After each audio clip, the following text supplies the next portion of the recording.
What's up, guys? It is the Sound Alchemist here again, bringing you more facts on the lore of the Warhammer universe. This time we will dive deep into the Demon Planet to give you 40 facts on the Lord of Death, Mortarion. We begin the same way as all the other Primarchs. Mortarion was scattered across the galaxy via the ruinous powers of chaos.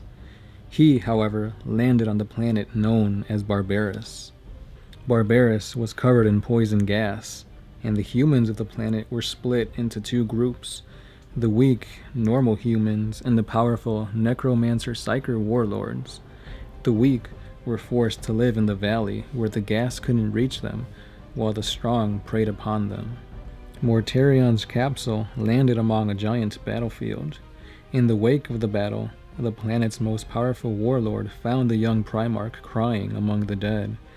The Overlord, surprised at his resilience to the poison gas, took in the child. He intended to teach the boy all that he knew, and named him heir to his legacy, but such a person needed a name, and so he was called Mortarion, Child of Death. Mortarion learned arcane secrets, battle doctrines, and much more.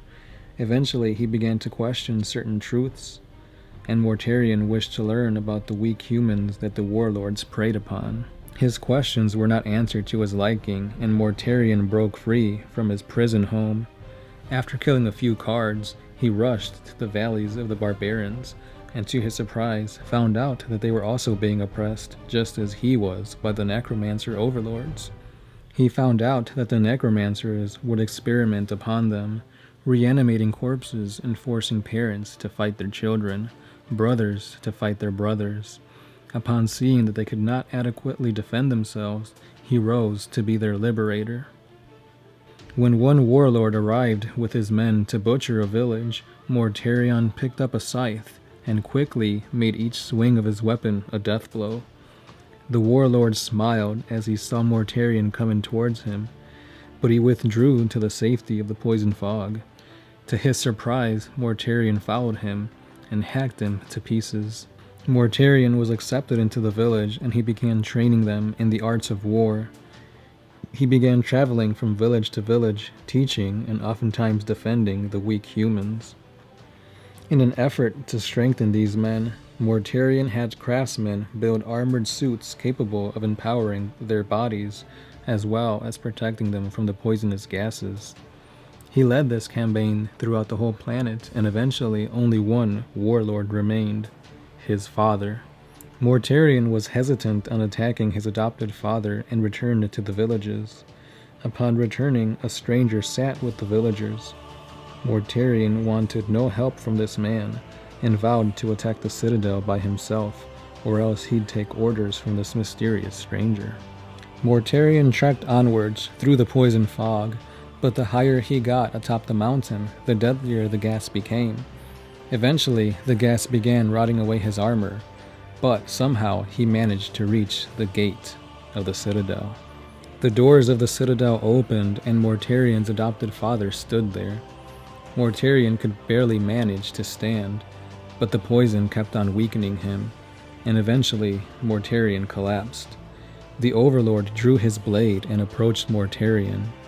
His vision, now blurred, witnessed a stranger from before beheading the Overlord before he lost consciousness.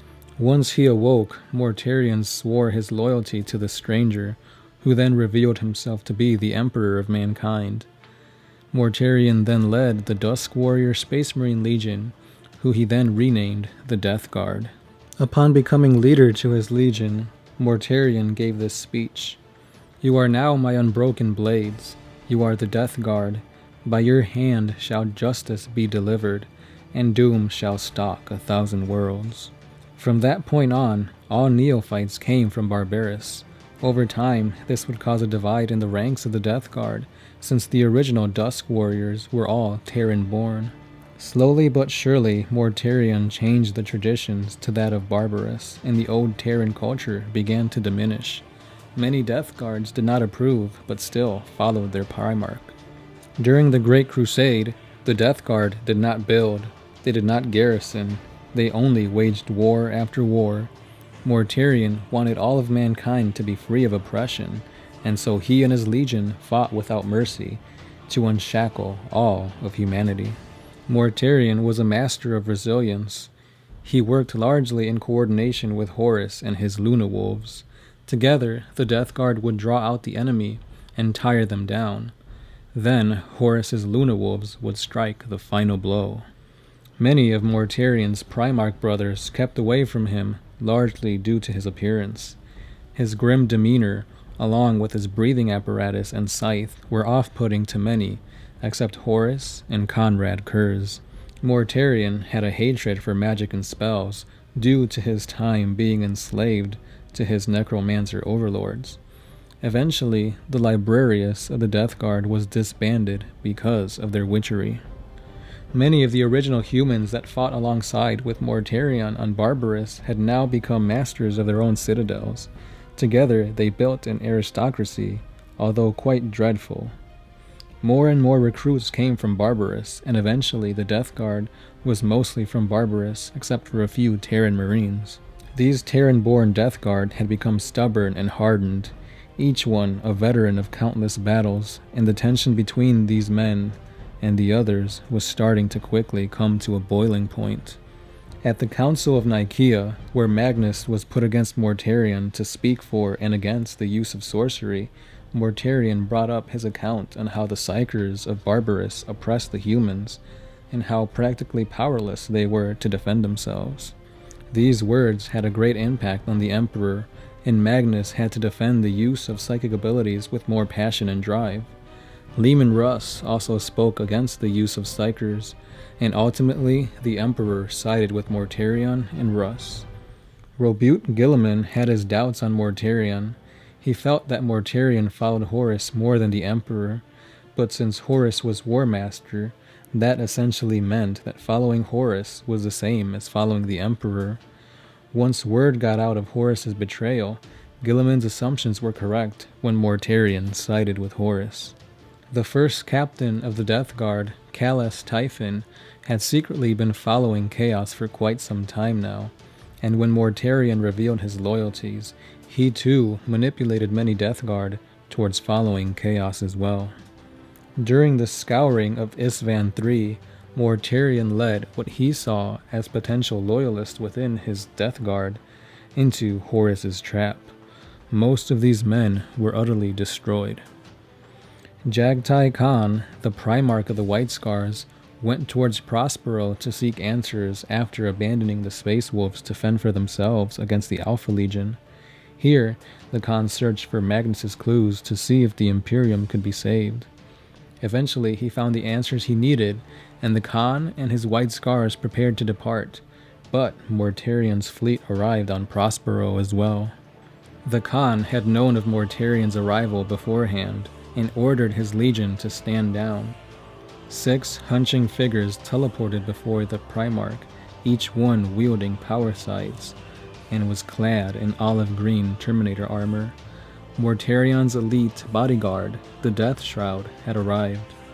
One more teleportation beam arose, and the tall Mortarion approached the Khan. Mortarion tried to convince the Primarch brother to join Horus's cause. Carefully, Jagtai tried to read his brother, who was now more powerful than the last time he had seen him. Mortarion told Jagtai Khan that he came of his own choosing, and that the galaxy could be ruled by warriors and hunters if the White Scars were to join him. He told them that together they could rid the galaxy of all sorcerers, but the Khan smiled and said no. Angered, Mortarion's scythe Silence crackled into life, and his Terminators also readied their weapons. The Khan's men rose to defend their leader, and a bloody battle ensued. Eventually, Mortarion threw down his scythe and accepted that the Khan would not sway.